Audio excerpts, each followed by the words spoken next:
Hello दोस्तों, welcome to our channel time to study line. जैसा कि आप सब जानते हैं कि भारत एक लोकतांत्रिक देश है।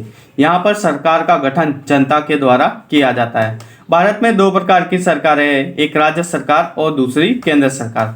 राज्य सरकार का गठन विधायकों के द्वारा किया जाता है, जबकि केंद्र सरकार का गठन सांसद के द्वारा किया जाता है। तो हम इस वीडियो में जानेंगे कि ये विधायक क्या होता है और ये सांसद क्या होता है। तो इससे पहले, ये जानने से पहले हमें ये जानना जरूरी है कि राज्यों के अंदर विधानसभा और विधान परिषद होती है। विधानसभा को हम इंग्लिश में लेजिस्लेटिव असेंबली, जबकि विधान परिषद के सदस्य को लेजिस्लेटिव काउंसिल कहते हैं। और केंद्र के अंदर होते हैं हमारे लोकसभा और राज्यसभा। लोकसभा को हम हाउस ऑफ पीपल्स कहते हैं और राज्यसभा को काउंसिल ऑफ स्टेट्स कहते हैं। तो इतना समझने के बाद हम इजीली समझ सकते हैं कि विधायक और सांसद में अंतर क्या है। तो हमने जैसे कि देखा, राज्यों के अंदर विधानसभा और विधान परिषद होती है, तो इन दोनों के जो सदस्य होते हैं उनको हम विधायक कहते हैं, और जो लोकसभा और राज्यसभा के सदस्य होते हैं उनको हम सांसद कहते हैं। विधायक क्या होता है? राज्य स्तर में सरकार बनाने के लिए विधायकों की जरूरत पड़ती है, और विधायकों का चयन जनता के द्वारा विधानसभा चुनाव में किया जाता है। और जो प्रतिनिधि चुना जाता है उसे हम विधायक कहते हैं, जिसको हम एमएलए, इंग्लिश में MLA, member of legislative assembly कहा जाता है। जो विधायक की शक्तियां होती है राज्य स्तर तक ही सीमित होती है। वो अपने राज्य के अंदर किसी भी प्रकार के चेंजेस या कोई भी समस्याओं का समाधान या नए कानून सब बनाने की शक्ति विधायक के पास होती है। उसे अपने क्षेत्र में विकास करने का भी अधिकार है। अगर विधायक विधानसभा से चुना गया तो उसे एमएलए कहेंगे, मेंबर ऑफ लेजिस्लेटिव असेंबली। और अगर विधायक विधान परिषद से चुना गया है तो उसे एमएलसी कहेंगे, member of state legislative council. MLC बनने के लिए 30 वर्ष की आयु होना चाहिए और एमएलए बनने के लिए मिनिमम 25 वर्ष की आयु निर्धारित की गई है। तो अब हम जानते हैं सांसद क्या होता है। सांसद को भारत के लोकसभा मेंबर भी कहा जाता है। इसका चयन जनता के द्वारा लोकसभा चुनाव में वोटों के माध्यम से किया जाता है, जिसे इंग्लिश में एमपी भी कहा जाता है, मतलब कि मेंबर ऑफ पार्लियामेंट कहा जाता है। और एक सांसद की शक्ति पूरे देश में होती है। वह जिस क्षेत्र का सांसद होता है उसकी सभी समस्याओं को भारत के सांसद में उठाना उसका प्रमुख कार्य है। एमपी अगर देश से जुड़ा हुआ कोई भी मुद्दा हो तो वो एमपी ही पार्लियामेंट में लाता है, तो उस पर वह अपने विचार रख सकता है और उसका विरोध भी कर सकता है। एमपी जो होता है वो संसद का सदस्य होता है, जिसको हम पार्लियामेंट भी कहते हैं। इसको 3 भागों में बांटा गया है संसद को, राष्ट्रपति, राज्यसभा या लोकसभा। लेकिन यदि बात संसद या पार्लियामेंट की जाए तो वो पूरे देश की ही मानी जाती है। और जो एमएलए होता है, विधानसभा का सदस्य होता है। विधानसभा हर राज्य की अलग अलग होती है, और जबकि जो एमपी होता है वो पूरे देश का होता है। और वर्तमान के अंदर 245 सांसद, मतलब एमपी की अनुमति है 245 में से 233 ये अलग अलग राज्यों से और केंद्र शासित प्रदेशों से चुने जाते हैं, जबकि 12 सदस्य राष्ट्रपति के द्वारा चुने जाते हैं। तो टोटल होते 245।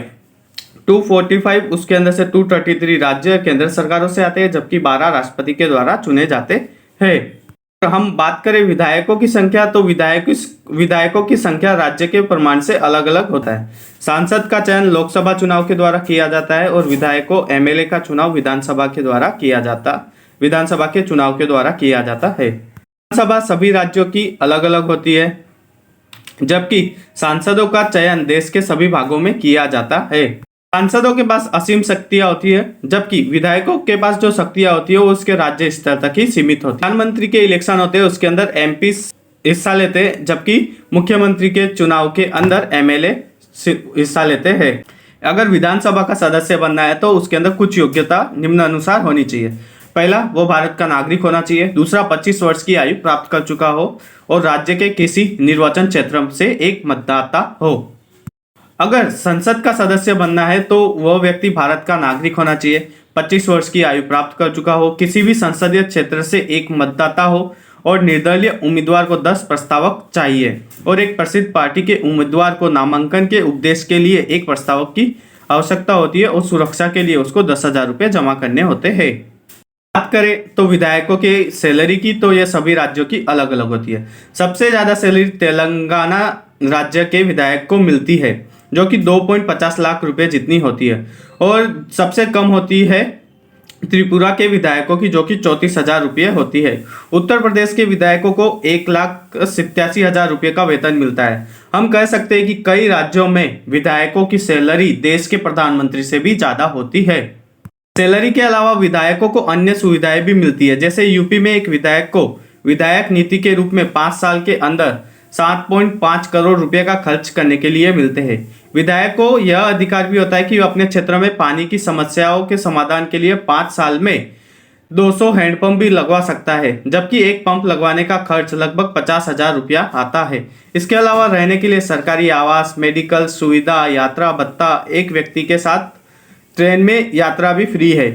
कार्यकाल खत्म होने के बाद विधायक को हर महीने 30,000 का पेंशन भी मिलता है। हमारे दिमाग में कुछ सवाल आते हैं, जैसे सांसद और विधायक में से किसका पद ऊंचा है? तो दोनों ही अपने पद पर महत्वपूर्ण स्थान रखते हैं। अगर देखा जाए तो सांसद का जो पद होता है विधायक से थोड़ा ऊपर होता है, लेकिन हमें यह बात भी याद रखना चाहिए कि सांसद और विधायक दोनों के ही ताकत अलग अलग है। यह दोनों एक दूसरे से अलग अलग काम करते हैं, यानी कि कोई किसी के कंट्रोल में काम नहीं कर सकता। दोनों की ताकतें असीम होती है। दूसरा क्वेश्चन हमारे दिमाग में आता है, क्या एक ही समय में एक व्यक्ति सांसद और विधायक दोनों हो सकता है? नहीं, एक बार में केवल वो एक ही पद धारण कर सकता है। यदि विधायक पद होते हुए वो सांसद का चुनाव लड़ता है और अगर वो जीत जाता है तो उसको अपना विधायक का पद छोड़कर सांसद के पद पर जा सकता है। एक और क्वेश्चन, थर्ड क्वेश्चन आता है, भारत में कितने सांसद करोड़पति है? तो जितने भी सांसद है 99 से 98% जितने सांसद करोड़पति बन चुके हैं। Thank you for watching. इसी प्रकार हमारे वीडियो को देखते रहे, लाइक, सब्सक्राइब और कमेंट करते रहे, खेलते रहे, मुस्कुराते रहे और मज़े करते रहे।